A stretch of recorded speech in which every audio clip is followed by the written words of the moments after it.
Here are my next two drums. This is my 6.5 by 14 reference with the very thick shell that came with my new kit that I got 2.5 years ago.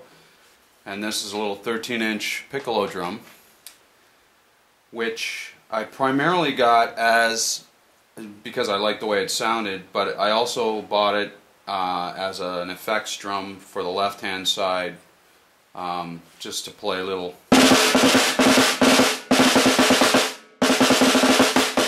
But I can also play a beautiful timbale.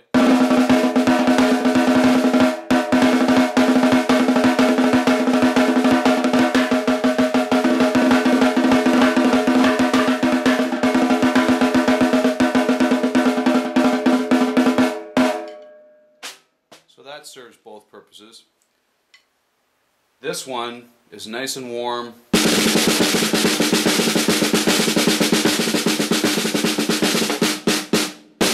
But with a nice big backbeat.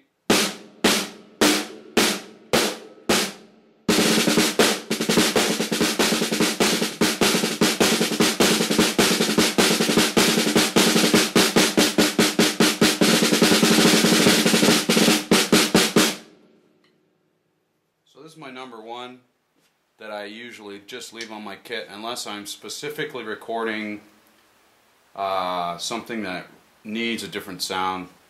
Like if I was going to be recording some rock stuff, I'd probably use the Chad Smith snare. I mean hard rock, you know. If I was maybe some stuff off the mid-80s, late 80s Rush, especially Presto album where Neil used piccolo snare quite a bit. This one really cuts with the backbeat. I once played with this with just a little 4-piece kit and a couple cymbals in a bar, and the guy told me to turn my snare off, or turn it down, and I was like, I'm sorry buddy, but I can't turn it down. It's not even mic'd and I'm not even hitting it hard, so. But I really like this snare.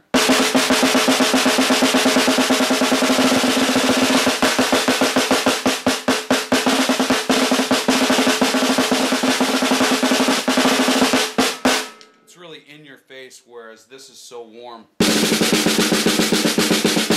It's almost like a marching drum.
So let's go on to the last two. Sorry I only have 8. Maybe in a couple years I'll have 20 if I win the lottery or get a Pearl endorsement or something. Hint, hint.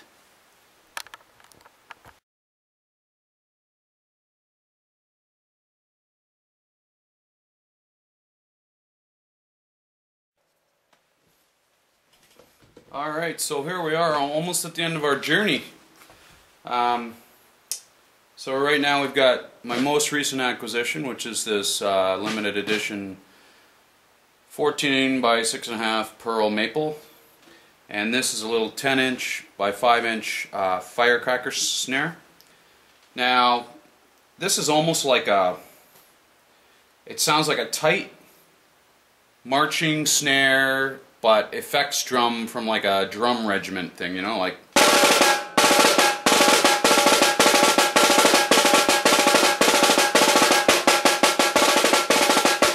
Now that's with the snares on. but if you hit it on the rim, it's just a really, really, really tight sound. But it also acts as a very nice timbale.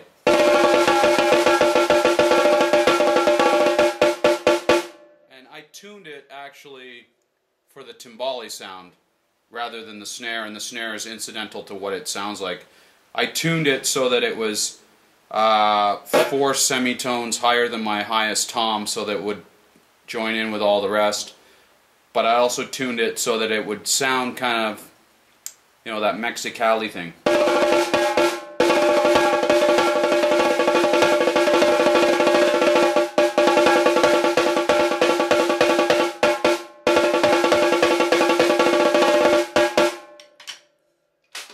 Okay, and now this one, to tell you the absolute truth, I just bought it maybe 6 weeks ago, so I really haven't found a place for it, but I'm trying it out on my big kit at home.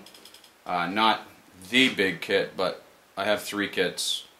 The medium kit, I guess, which is a kind of trimmed down version of what I used to use in the older videos, because I sold half of that kit. I sold 1 kick drum and a couple of toms, so I've got a sort of poor man's version of a Rush set at home, just in case I can't get to my practice facility. I bang around on that for an hour.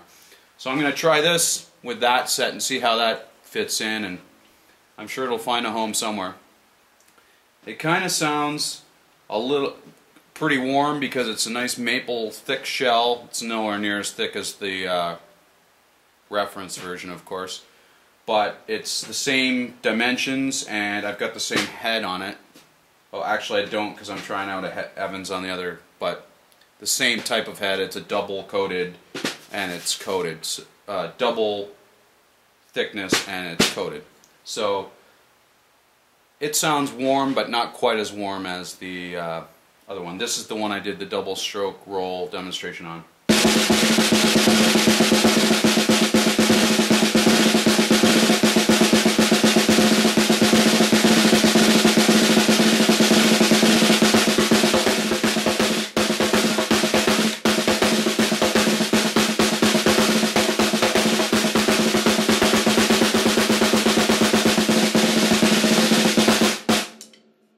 Say this sounds very traditional. This is, when you think of a snare drum, like if you maybe go to the #1 drum set setting on an Alesis drum machine or something, this is the sound you'll hear, you know?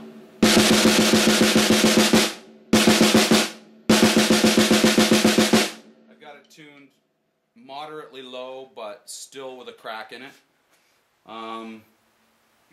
So there you go. There's a demonstration of all my miscellaneous snares and how I use them and how I will use them and how I do use them and how I have used them, and I hope that helps you out, and maybe one day I'll have a nice little rack to put them all in, and I'll be a real what do you call it, collector. Yeah, that's it.